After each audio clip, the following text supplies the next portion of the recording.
একজন গাইনোলজিস্ট প্রতিদিন একজন গর্ভবতী মায়ের কনসাল্ট করতে গিয়ে সবচেয়ে যে প্রশ্নের মুখোমুখি হন তা হলো, ডাক্তার আমি ঠিকমতো খাবার খাচ্ছি তো? একজন মা যখন প্রশ্ন করেন তখন একজন গাইনোলজিস্ট জানতে চায় আপনি ঠিকমতো প্রোটিন খাচ্ছেন কিনা, আয়রন ঠিকমতো পাচ্ছেন কিনা, ওমেগা 3 উপস্থিতি আছে কিনা। কারণ এই সময়টা শরীর শুধু আপনাকেই না, আপনার ভেতরে থাকা সন্তানকেও পুষ্টি দিচ্ছে। গবেষণায় দেখা গিয়েছে বাংলাদেশে প্রায় 70% গর্ভবতী মায়েরা প্রোটিন এবং আয়রনের ঘাটতিতে ভোগেন। আর এই ঘাটতির কারণেই হয় শিশুর হাড় দুর্বল, কম ওজনের সন্তান জন্ম, রক্ত স্বল্পতা এবং শিশুর ব্রেন ঠিকভাবে গড়ে ওঠে না।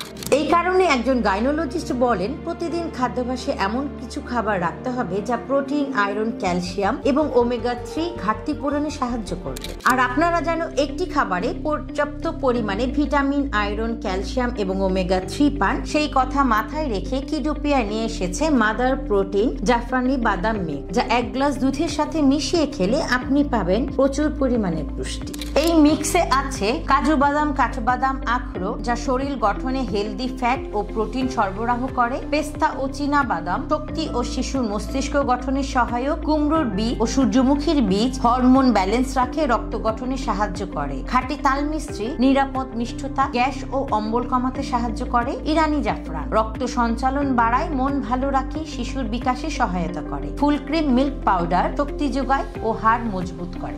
একজন আদর্শ মা হিসেবে আমি বুঝি সন্তানের ভবিষ্যৎ শুধু জন্মের পর নয়, শুরু হয় গর্ভকাল থেকে। শুধু খাবার খাওয়া নয়, সঠিক পুষ্টির মাধ্যমে গড়ে তুলুন আপনার সন্তানের ভিতর। ডাক্তার প্রেসক্রিপশন দেন সুস্থতার জন্য, আর একজন মা হিসেবে আমি বলি প্রতিদিন আদর্শ খাবারে যুক্ত করুন মাদার প্রোটিন জাফরানি বাদাম মিল্ক। আমাদের উপর আস্থা রেখে এখনই অর্ডার করুন। অর্ডার করতে ভিডিও নিচে দেয়া অর্ডার নাও বাটনে ক্লিক করুন অথবা আমাদেরকে মেসেজ দিয়েও অর্ডার করতে পারেন। ধন্যবাদ।